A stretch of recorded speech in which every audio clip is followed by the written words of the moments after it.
자, 아무튼 이따위로 아이고, 놀고 있는 씨. 게으른 놈이 이 문재인 정부 정책을 허무는 데는 최선을 다하고 있는 것 같습니다. 문재인 케어 폐기를 밝혔다고 하는데요. 네, 경이 어제 문재인 케어 폐기를 사실상 공식화했습니다. 국민 혈세를 낭비하는 인기 영합적 포퓰리즘 정책은 재정을 파탄시켜 건강보험제도의 근간을 해치고 결국 국민에게 커다란 희생을 강요하게 돼 있다면서 이렇게 문재인 케어를 폐기해야 된다는 이런 발언을 한 겁니다. 사실 문재인 케어는요, 전 세계에서 가장 복지적인 의료보험 정책입니다. 문재인 케어의 중심은 뭐냐면, 대한민국 국민은 아무리 아파도 치료비를 300만 원 이상 자부담하지 않도록 문재인 의료보험공단에서 책임져 주는 거예요. 그죠. 사람이 얼마를 아프든지 간에, 이런 그 엄청난 고가의 수술비가 든 암이나 뭐 각종 치료들을 정부가 일단 책임지고 해주고 국민의 부담을 최소한으로 줄여준 겁니다. 이것 때문에 보험업계가 다 뒤집어졌어요. 실손 실비보험부터 각종 보험들 가입해갖고 해왔던 지수가 확 떨어져 버린 거야. 병원비가 이렇게 줄어들게 되니까. 이거를 복원해주는 이유는 딱 그거예요. 병원하고 보험회사 미겨 살리려고 이거 하는 거거든요.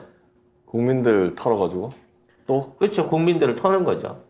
돈 있는 애들은 사실 돈 있는 애들 이 케어가 필요가 없죠. 그러니까 이게 뭘 했냐면 초음파 그리고 MRI 요런 검사 등 요렇게 필요한 치료에 필요한 비급여 항목에 대해서 이제 건강보험을 적용해주고 그다음에 뭐 3대 비급여 선택진료비, 상급 병실료, 간병비 요것도 해주고요.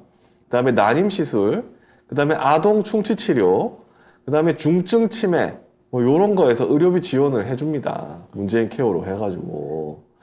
근데 이거 뭐 다 없애겠다는 거잖아. 이거 필요한 사람들 전부 다 서민들, 그렇죠. 그냥 일반 국민들이에요. 그리고 자꾸 그 건강보험 재정 갖고 시비를 거는데 건강보험 재정 문재인 정부 때 가장 건강해졌어요. 최초로 흑자까지 내기 시작했거든요. 실제 문재인 케어 때문에 적자가 나는지 한번 보겠습니다. 이게 MBC 기사거든요. 여기에 건강보험 재정 현황인데 문재인 대통령 문재인 케어 2018년, 19년 그리고 20년, 21년부터 흑자가 났어요. 물론 이게 뭐 코로나 때문에 코로나 덕분이죠. 코로나 때문에 나이롱 환자들이 안 이렇게 간다? 말하면 좀 그런가? 병원을 들가가지고 이게 된 부분이 있어요. 아니 근데 밖에 나가지 잘 않게 되고 하니까 코로나 때문에. 그리고 또 마스크를 상시 착용하다 보니까 호흡기 질환이라든지 독감이라든지 이런 거 전염률이나 그다음에 예방 어떤 중증 환자율이 많이 떨어진 것도 사실이거든요. 그리고 심지어 흑자잖아 지금은. 음. 근데 내년에 적자가 예상된다고 하면서 자기 마음대로 예상한 거예요 그냥. 그게 1조 4천억이 예상된대. 그래서 뭐야? 이 건강보험 재정에 지난 5년 동안 20조를 쏟아부었다고 지금 주장을 하고 있거든요. 4조 원 이상을 매년 쏟아부었다고 주장을 하는 거예요. 뭐 쏟아부었는지 아닌지의 문제는 차후로 치더라도 그만큼 재정 지원을 통해 갖고 지금 있는 국민들이 최소한 병원에 못 가서 치료받지 못해서 고통받을 위기 상황을 극복을 해준 거면 1년에 4조가 그렇게 아까운 돈입니까? 아니 세금이 국민을 위해서 쓰는 거잖아요. 그럼 국민 위해서 쓰는 거지. 그럼 왜 그걸 쓰는 거 가지고 윤석열 같은 사람한테 추울 때 출근도 안 하는 사람한테 월급 주는 게 더 아깝지. 아픈 국민들 치료하는데 보태주는 게 뭐가 아깝습니까? 모두가 다 보는 거예요, 혜택을. 그리고 전체 재정 규모가 100조 원대거든요. 국민 건강보험이. 근데 이 과잉 진료비 규모는 2천억밖에 안 됩니다. 그러니까 뭐 100조 원인데 이게 뭐 어떻게 할 거야, 이거. 그러니까 건강보험 이게 심평원이라고 심평원에서 전부 다 의료비 관련해 갖고 조절을 하잖아요. 그래서 약값이라든지 뭐 이런 것들도 현실화 시켜가지고 굉장히 낮게 쳐요. 그리고 과당 진료로 올라오고 있는 부분에 대한 것만 찾아내는 게 몇천억 규모인 거야. 아이고. 그래서 참. 과당 진료를 하지 말고 의료비 시가로 커버를 해줄 테니까 필요로 하는 어려운 환자들한테 MRI나 이런 것들 찍어서 제공해가지고 아파서 의사가 진단서에 의해서 찍는 거는 의료보험 처리해주겠다는 게 이 의의거든. 그렇죠. 근데 병원 입장에서는 그 의료보험 처리돼 버리니까 많이 못 받으니까 이제부터 병원에 가면 의사가 그럼 물어보는 거죠.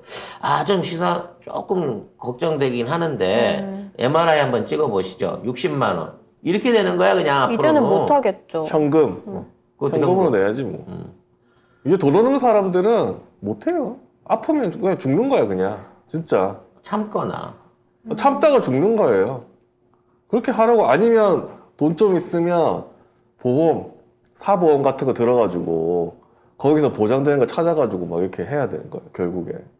근데 이게 의료보험 재정 때문에 그렇다는 건 재정 적자 때문에 그렇다는 건 일단 1차적으로 말이 안 되고요.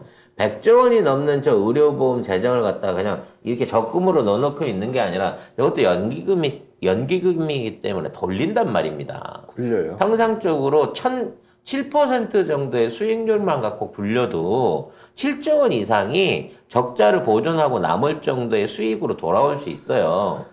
근데 아이고, 그런 참. 부분에 대한 건 다 제껴놔 버리고 그리고 계속해서 건강보험료를 받고 있는데도 불구하고 이제 앞으로 고갈돼서 없어진다는 거야.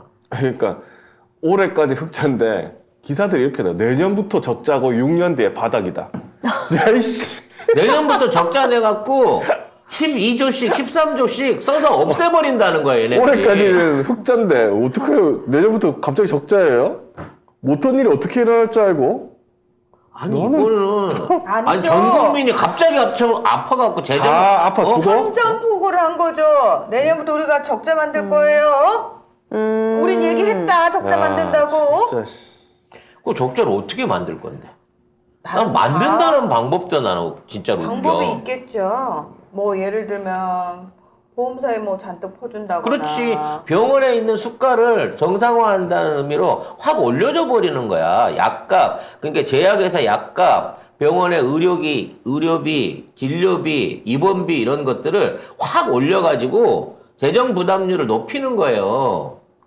그것 말고는 적자가 날 일이 없는 거야. 이걸로 제일 피해보는 사람들은 윤석열 찍은 저 서민들이야, 서민들. 노인층들이에요. 서민들.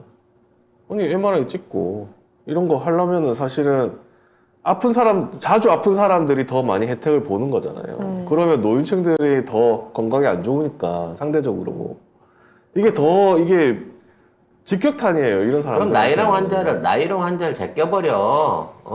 아니, 우리 노인들 중에 그런 분들 사실 있어요. 아침에 가정의학과 가갖고 상담 한번 받고, 점심 때 한의원 가갖고 물리치료 한번 받고, 저녁 때 내과 가갖고 약 타고, 이런 거 하시는 분들이 있어. 그거 그렇게 가지 않아요.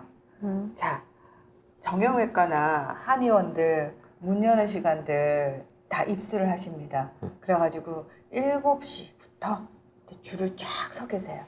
좋은 물리치료 기구 차지하려고. 예, 그 되게 충격적이었던 게 나는 주사 맞거나 물리치료 안 맞으면 너무 아픈데 아무리 일찍 일어나서 가도 앞에 할머니 할아버지들이 줄을 서 있고 명단을 먼저 올려버려요. 하도 오시니까 순서대로 쓰라고 그러거든요. 그러면 그분들이 먼저 순서상 먼저 들어가야 돼. 난 죽을 것 같은데도. 그럼 밖에서 계속 1시간이고 기다려야 돼. 그래서 내가 아니 이분들이 왜 이런가 이래서 제가 한의원으로 옮겨갔더니 한의원에도 똑같은 아까 그 양반이 또 와 있어. 아니 제가 물어봤어요. 그거랑 그랬- 상관없고 이거는. 아니 그러니까 물어봤어요. 그러니까 그분들은 그게 일과라는 거예요. 그건 줄인단 말 안 해요. 그건 상관없고요. 뭐 중증 치매 치료, 그다음에 틀니 임플란트, 뭐 장애인 보구 장구, 뭐 이런 거, 의수 의족 급여액 이런 거를 뭐 10%, 30%, 20% 계속 이런 거 해주는 거거든요. 그건 조산아 안 및 해. 저체중 출산아 뭐 이런 거, 본인 부담 비율 인하, 충치 치료 건강보험 적용, 뭐 구순구 계열 치료 위한 치아 교정에 대한 건강보험 적용. 효심은 깊어요. 장모 사업하는데 도움될 수 있는 거는 하나도 안 걸리고 그대로 놔뒀어요. 그렇죠. 그래서 뭐 이런 거를 해서 이제 서민들한테 굉장히 크게 도움이 됐는데 안 하겠다는데 뭐 이제 없으면 죽으라는 건데 뭐. 돈 없으면 죽으세요 이거예요. 진짜 급격하게 얘기를 표현을 하면 돈 없으면 사보험 들든가 죽든가 둘 중에 하나 하세요. 국가는 모르겠어요. 짜증스럽습니다. 그래놓고 이 모든 책임은 문재인 정부에 있다라고 뒤집어 쓰고 있는 거죠. 기승전 문재인. 때릴까? 기승전 문제. 네. 때려버릴까? 아마 얘네들은 내년 내후년에도 네. 계속해서 뭐가 안 되면 네. 문재인 탓이라고 할 겁니다. 어머. 다음 정권에서도 그럴 것 같지 않아요? 그러니까 만약에 그럴 리는 없겠지만 쟤네가 또 잡으면 이게 다 노무현 때 때문이고 문재인 때문이고 세상에. 이렇게 얘기를 하겠죠. 아마 다음번 정권 잡을 때 되면 얘네들도 셈법이 복잡할 겁니다.